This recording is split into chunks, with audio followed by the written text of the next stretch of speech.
Bonjour frères et sœurs et bon dimanche à vous. J'espère que vous avez passé un agréable week-end. Le thème que nous allons développer ce matin est intitulé Les bienfaits de l'obéissance à Dieu. Les bienfaits de l'obéissance à Dieu. Un bienfait est une grâce, une faveur que l'on accorde. L'obéissance à Dieu, c'est la soumission et l'exécution de la volonté de Dieu. L'obéissance à Dieu, c'est la soumission totale et absolue aux ordres et aux commandements de Dieu.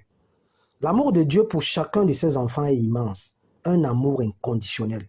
Et pour orienter et préserver la vie de ses enfants, le Tout-Puissant procède par des règles, par des instructions, par des commandements et prescriptions sous forme de conseils avisés, pleins d'amour, afin de nous préserver de tout danger. Ce dernier nous montre le chemin afin que nous vivions la vie de la meilleure façon.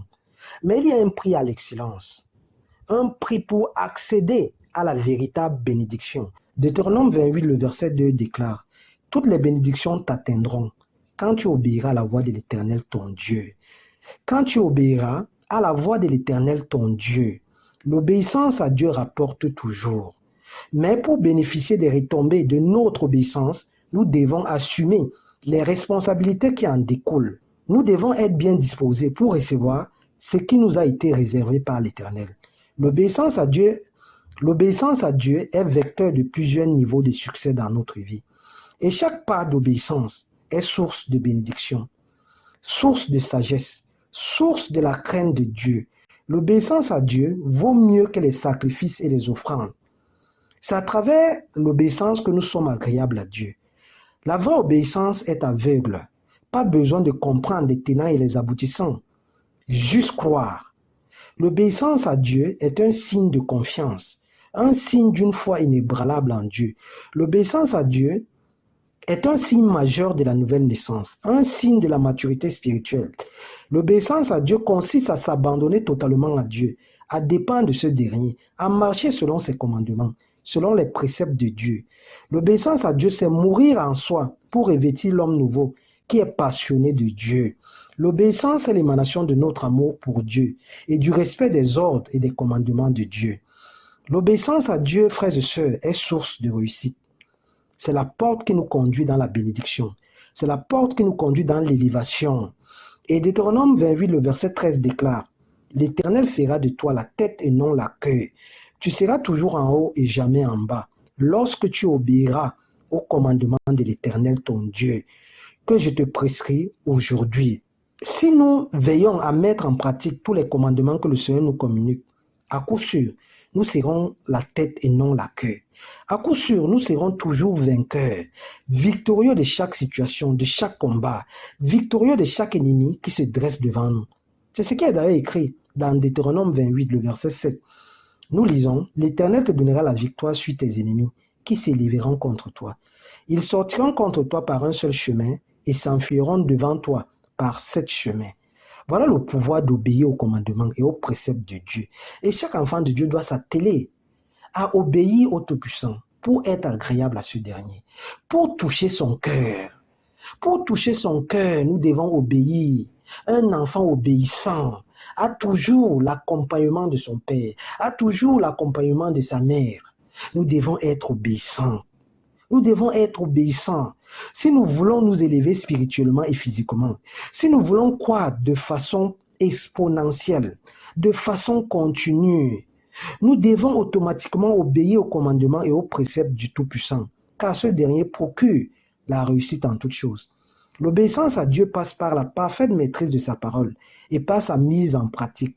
C'est ce qui est écrit dans Jacques 1, le verset 22. Nous lisons: mettez en pratique la parole de Dieu et ne vous bornez pas à l'écouter, en vous trompant par vous-même, par de faux raisonnements. Frères et sœurs, ça ne sert à rien d'écouter la parole de Dieu sans jamais la mettre en pratique, sans jamais la vivre, sans jamais l'expérimenter, sans jamais se nourrir de cette parole, sans jamais se laisser conduire par cette parole. Ne pas mettre en pratique la parole de Dieu, c'est être aveugle. C'est avoir sans cesse une illusion du reflet du visage de Dieu sur soi. Ne pas mettre en pratique la parole de Dieu, c'est être dans une stagnation totale. C'est manquer de semences. C'est ne pas porter des fruits agréables à Dieu. Ne pas mettre en pratique la parole de Dieu, c'est ne pas plonger son regard dans la foi parfaite de Dieu. C'est ne pas plonger son regard dans les œuvres manifestes de Dieu. C'est manquer de foi, c'est manquer de persévérance. C'est vivre de façon aveugle sans jamais être canalisé par la présence de Dieu. Cette présence de Dieu qui se traduit par les saintes écritures, qui se traduit par des révélations. Le psaume 143, le verset 10 déclare: « Enseigne-moi à faire ta volonté, car c'est toi qui es mon Dieu. Que ton bon esprit me conduise sur le chemin de la droiture. » Que ton bon esprit me conduise sur le chemin de la droiture. Frères et sœurs, que le Tout-Puissant nous aide à marcher dans ses voies et à garder ses prescriptions, ses commandements, ses règles et instructions. Que le Saint-Esprit nous aide à discerner sa volonté. Que le Saint-Esprit nous aide à discerner la volonté de Dieu dans nos vies, à mettre en pratique sa parole par le biais de la puissance du Saint-Esprit. La prospérité de Dieu descend à nous lorsque nous obéissons totalement à ses préceptes et à ses commandements. Dans Deutéronome 28, le verset 1 à 13, la liste des bénédictions et des grâces de l'Éternel est non exhaustive. Nous lisons le verset 8 de Deutéronome 28.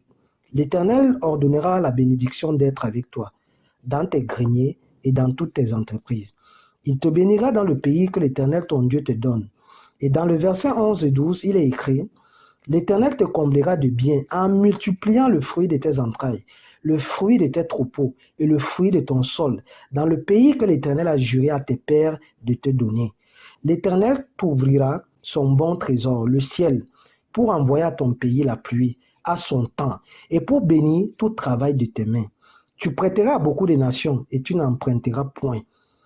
Abraham a obéi à Dieu pour devenir plus tard le père de la foi. Abraham a tout quitté. Abraham a tout quitté. C'est ça l'obéissance. Abraham a cru à la promesse de l'Éternel. L'obéissance à Dieu est toujours suivie par des bienfaits, par des grâces, par des bénédictions, par des ouvertures. Obéir à Dieu, c'est permettre à ce dernier d'opérer en nous. C'est montrer notre soumission totale et sans condition à Dieu.